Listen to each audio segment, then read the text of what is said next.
conseiller culturel Olivier Rubinstein, cher Olivier, mesdames et messieurs, chers amis, cette reconnaissance qui m'est octroyée, accordée, me comble, m'émeut. Je la dois sans doute à mon écriture en langue française. L'ambassadeur en a beaucoup parlé. Effectivement, j'écris en français dans ma langue presque maternelle. Je n'écris ni en polonais, ni en allemand, ni en yiddish, ni même en hébreu, pourtant je suis une hébraïsante. Un grand écrivain contemporain, je ne citerai pas son nom, car il m'a déçu par ses positions envers Israël, écrit dans son livre « L'année de la mort de Ricardo Reis », homonyme du grand poète portugais Pessoa. Je cite « La langue choisit probablement les écrivains qui lui sont nécessaires. Elle les utilise pour exprimer une parcelle de la réalité.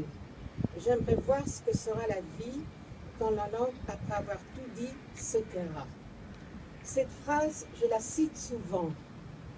J'aime cette idée que c'est la langue qui vous choisit. Toutefois, ce n'est pas de ma langue d'écriture dont je voudrais vous entretenir aujourd'hui. D'ailleurs, monsieur l'ambassadeur en a magnifiquement parlé. Je voudrais plutôt essayer de répondre à une ou deux questions qui intriguent souvent lecteurs et critiques. Comment devient-on écrivain? Est-ce un choix? Et d'ailleurs, pourquoi écrire? Je dirais qu'au fond, on n'en sait rien.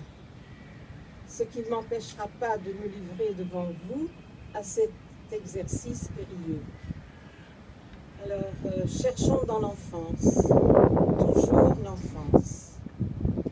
À la fin de ma première année scolaire dans un petit village de la Wallonie, où j'étais cachée, chez Marie Carrette et Roland Buriot, tous deux justes des nations, ma tante Esther, la seule de la famille qui avait échappé au rafle et qui ne fut pas déportée, m'offre un bon petit diable de notre chère comtesse de Ségur.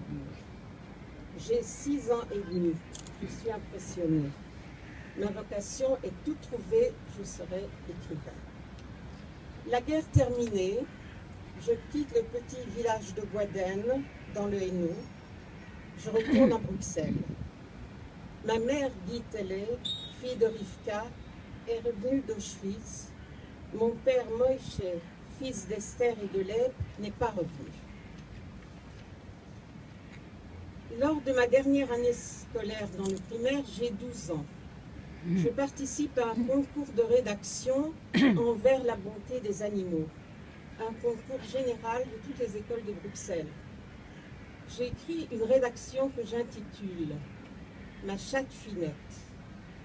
La chatte Finette m'a été offerte par ma famille d'adoption, soit à Noël, soit à Pâques, je ne me souviens pas.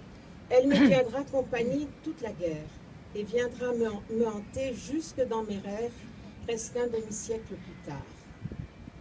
Ma maîtresse de classe, Madame Linger, me classe 2e. Le jour du prix arrive, toute l'école est réunie dans le préau, je ne m'attends à rien, et voilà que la directrice annonce Esther Horner, premier prix. Je rentre chez moi, à la rue Plantin, je rencontre ma mère, qui descend l'escalier toujours pressée, allant d'un travail à un autre. Aucun homme n'est revenu de là-bas, elle est aidée. Il faut marier les tantes et les cousines.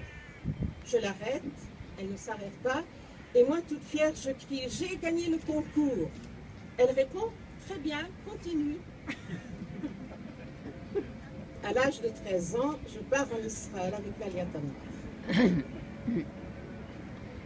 Mon rêve d'écrire est ajourné pour diverses raisons.